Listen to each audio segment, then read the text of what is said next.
Hi, this is Scott Garibay, and today I'm going to be talking about mercy in Dungeons & Dragons.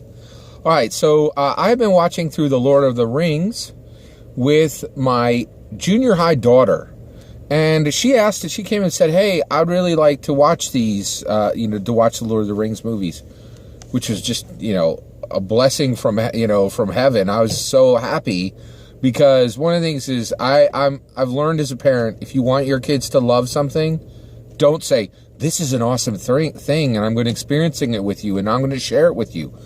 What you should do is enjoy that thing in front of them and offer them none of it, right? Just enjoy it for yourself and don't tell them it's cool.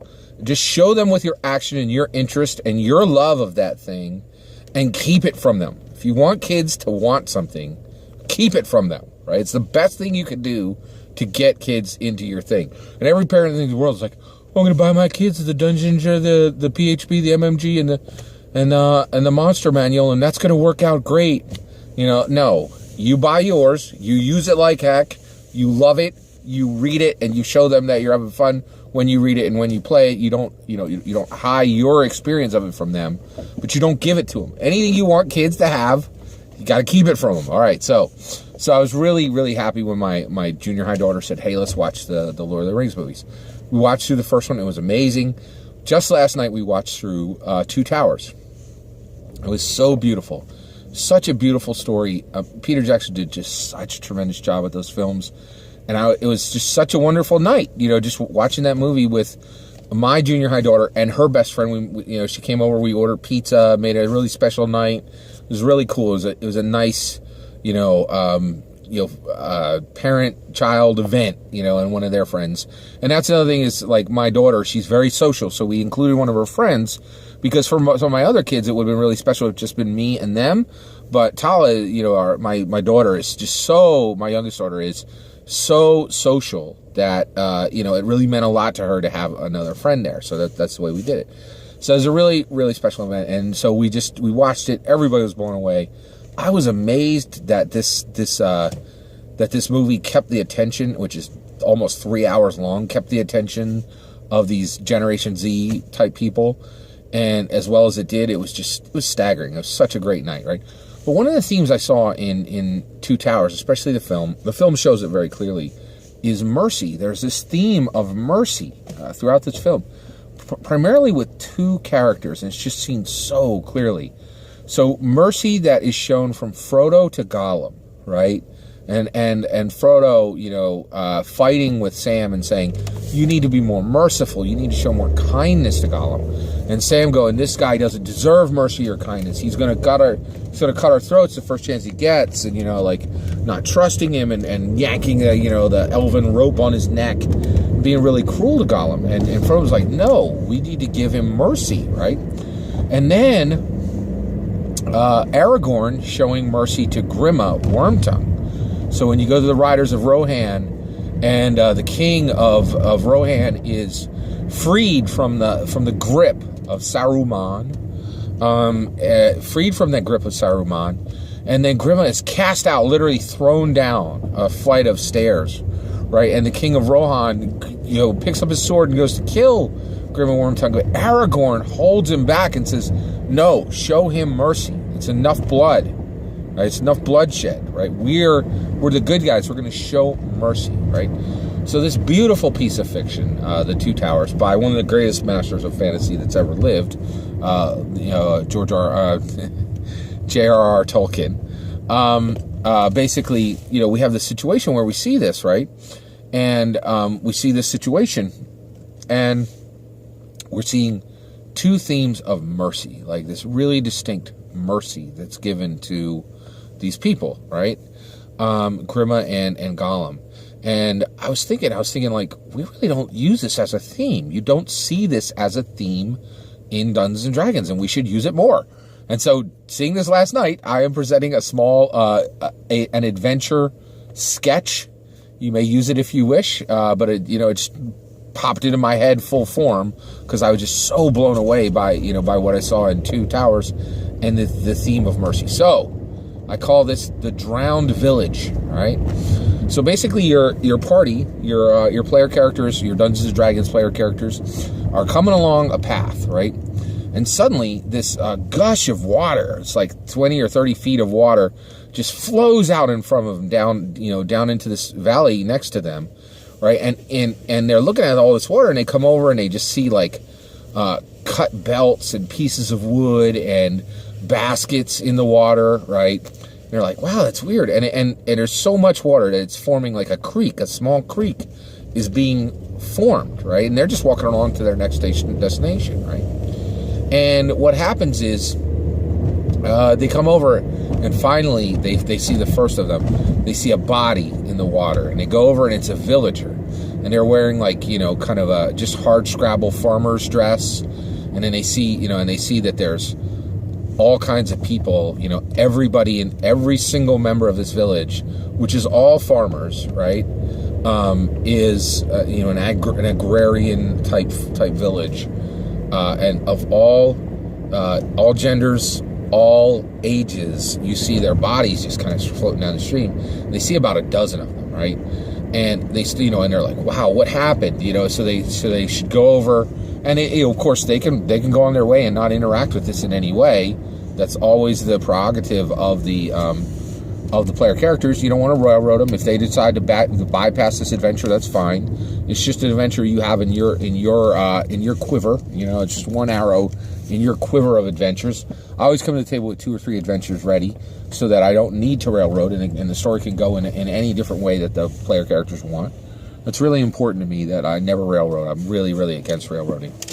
So at this point, if they follow it, what they're going to do is they'll follow this new river to the source, and essentially it's a village that has been flooded, and so when they get to the village, they'll see that the village is completely flooded, and pretty much everyone, 90 to 95% of all the people in the village died, and the people that did live have moved on, have just taken a few things they have left and moved, and there's no living witnesses to what happened, right?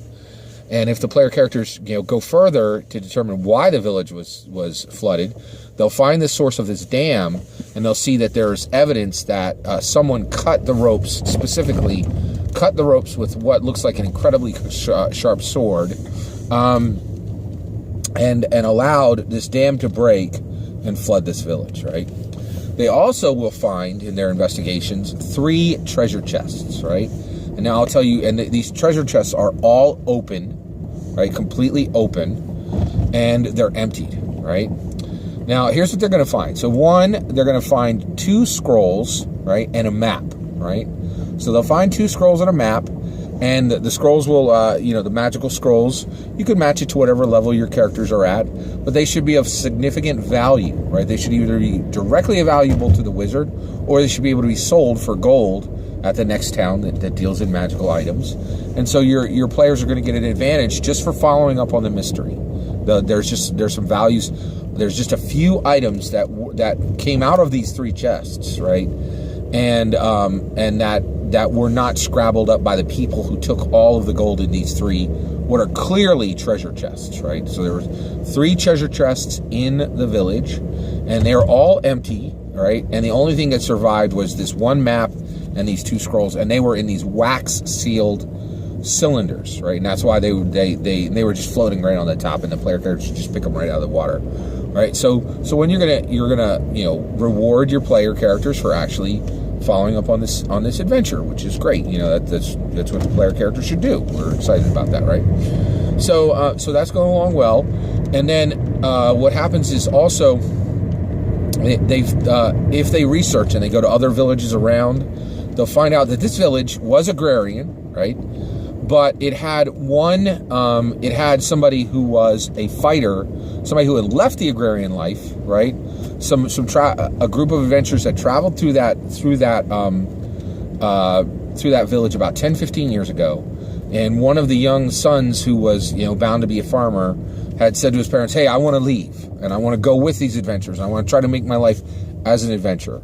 And the 2, the parents were like, "Oh, we think that's a bad idea, but we love you, and so if this is really what you want to do, we support you," right? And then he had left, right?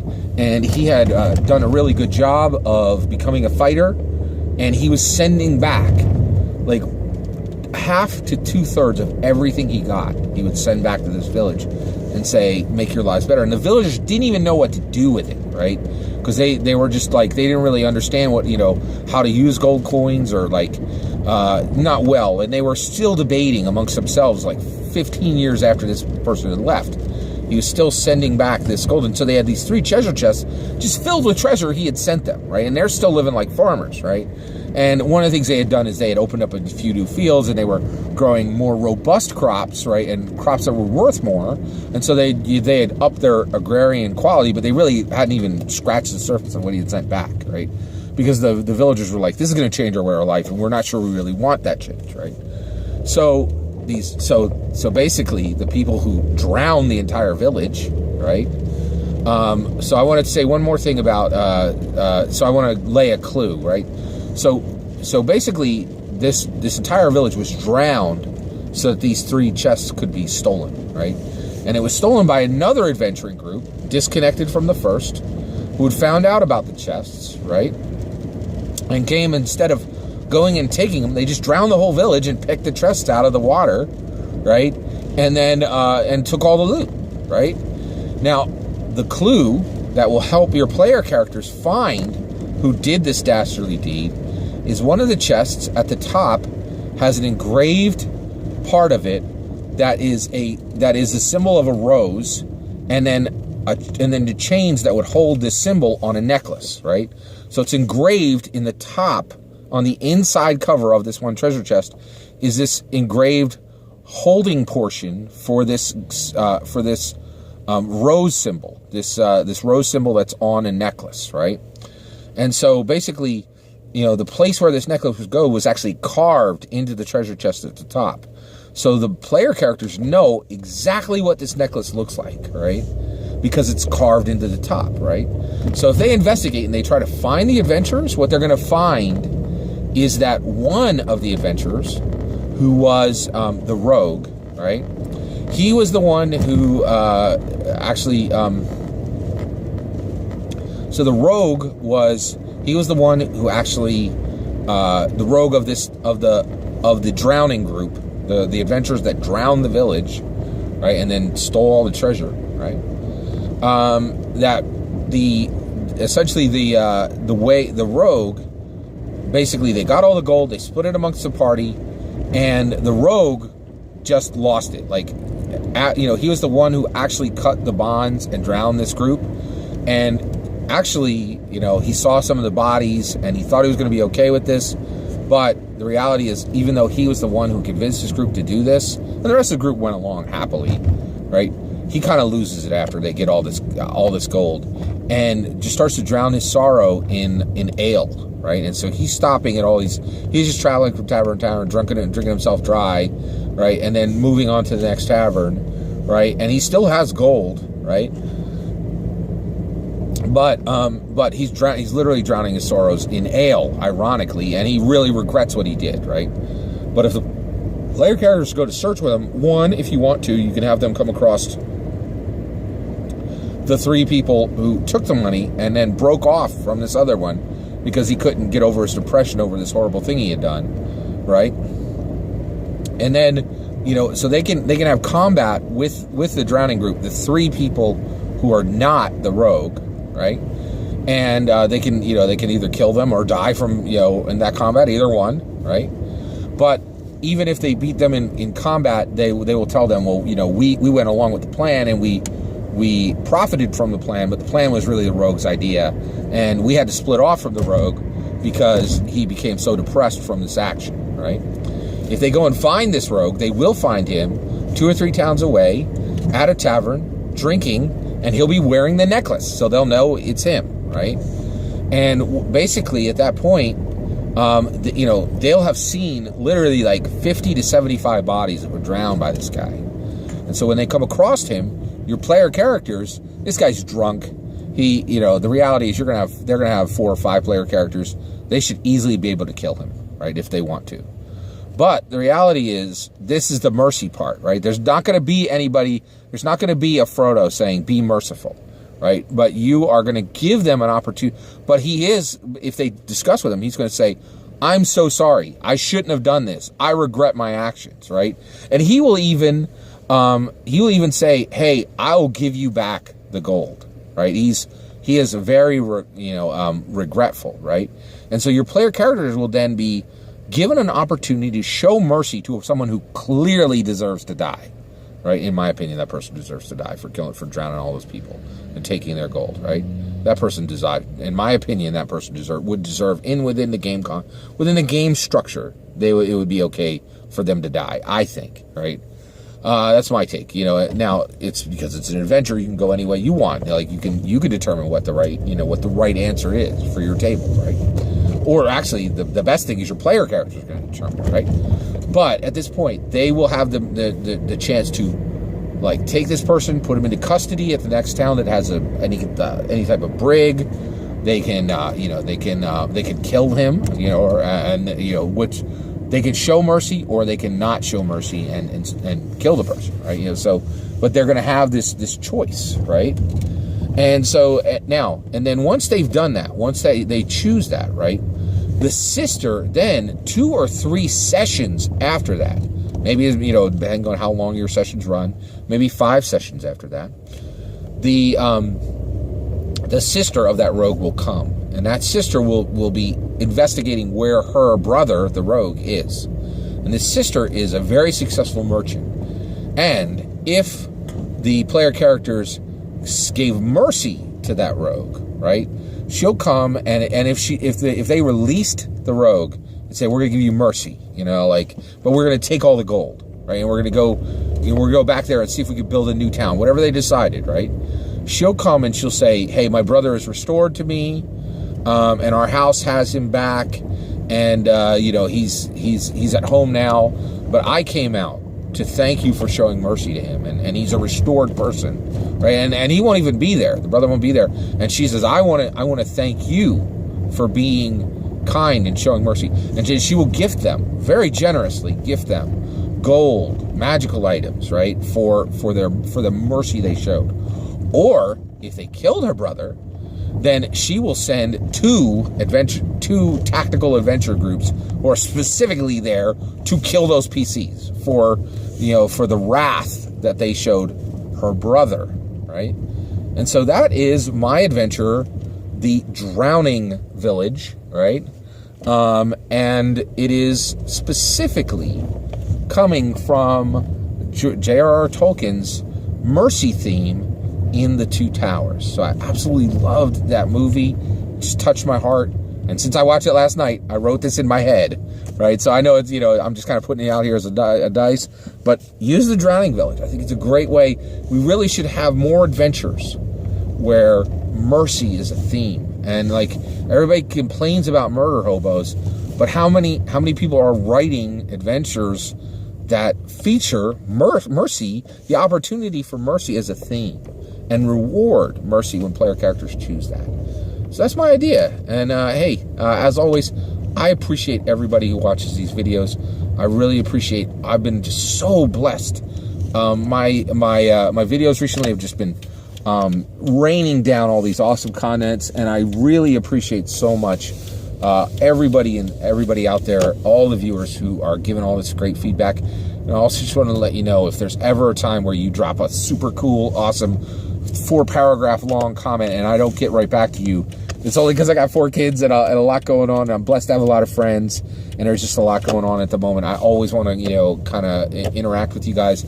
So if there's ever a time where I'm quieter than normal, just know that it's just a life thing. I always appreciate every single comment that's left on a video. I've been really fortunate lately. The comments that have been left on my video, I treasure every one of them. They really are. Each one is a gold piece to me. I really, really appreciate all the interactions. And so I just wanted to say thank you, and I really appreciate every time anybody views one of these videos, and I really appreciate when I get feedback. It's just so inspiring and encouraging to the efforts I'm trying to make here, and I very much appreciate it. Take care, everybody.